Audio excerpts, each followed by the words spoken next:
Bonjour, je suis Agathe Giraud, apprentie traiteur et pâtissière et ambassadrice de la Moselle.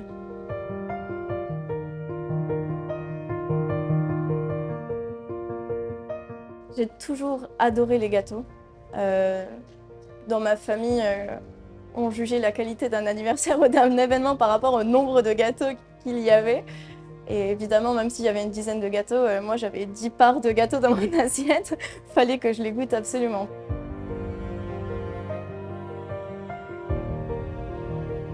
J'ai passé plusieurs années en Équateur.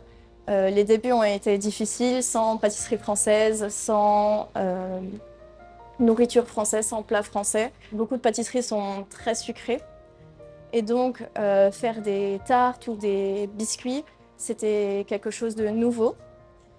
Mes proches ont adoré et m'ont demandé de leur vendre ces pâtisseries-là. Donc, de fil en aiguille, j'ai vendu de la pâtisserie à mes proches, puis à des inconnus. Et c'est à ce moment-là où je me suis dit qu'il faudrait que je retourne en France pour me professionnaliser.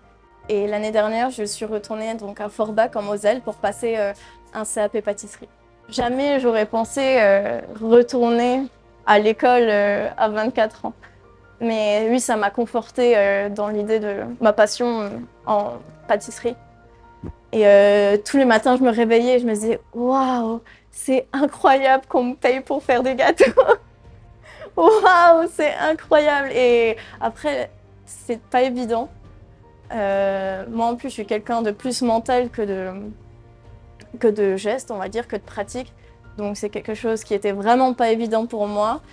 Me lever tous les jours à 3h45 du matin pour commencer à 4h30, c'était pas non plus évident. C'était tout un rythme, changer toutes mes habitudes en fait. Mais ça a valu le coup. Je ne regrette absolument pas d'avoir changé de métier et de m'être reconvertie en pâtissière.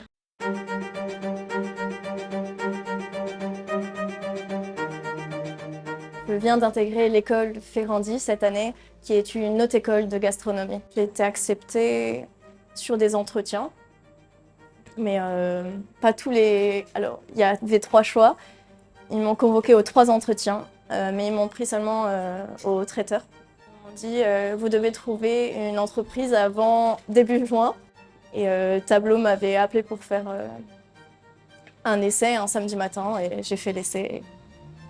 Ça s'est très bien passé, puisqu'on m'a pris. Ici, j'apprends énormément de choses que je pense si j'étais restée en pâtisserie, je l'aurais jamais appris. J'aimerais retourner en Équateur et utiliser les produits d'Équateur et en fait leur proposer un produit vraiment qui sort du commun, non seulement qui sortirait du commun en France, mais qui sort du commun aussi là-bas. Et c'est vraiment ça en fait qui m'inspire et qui me pousse. Quand on est ambassadeur à l'étranger, on est non seulement ambassadeur du pays, mais aussi du territoire duquel on vient.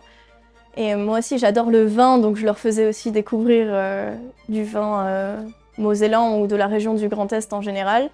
Et ils ont adoré. Je leur faisais aussi découvrir effectivement le patrimoine culinaire, mes gâteaux ou alors d'autres plats salés comme la quiche Lorraine. Et aussi la ville de Metz. J'ai eu la chance d'avoir des amis qui sont venus à Metz et aussi à Forbach. Donc je leur ai fait découvrir la Moselle et le Grand Est aussi avec l'Alsace. Et ici, ils ne s'y attendaient pas en fait. Ils pensaient que c'était... Enfin, je ne sais pas ce qu'ils s'imaginaient, mais pour eux, vous savez, à l'étranger, ils connaissent Paris et c'est déjà beaucoup. Ils connaissent Paris, mais tout le reste qu'il y a autour, ça n'existe pas. Donc c'est sûr que leur montrer ces territoires-là et le patrimoine culinaire, tout est nouveau en fait. Et donc c'est à travers ces expériences-là et ces images que j'essaie de représenter la Moselle.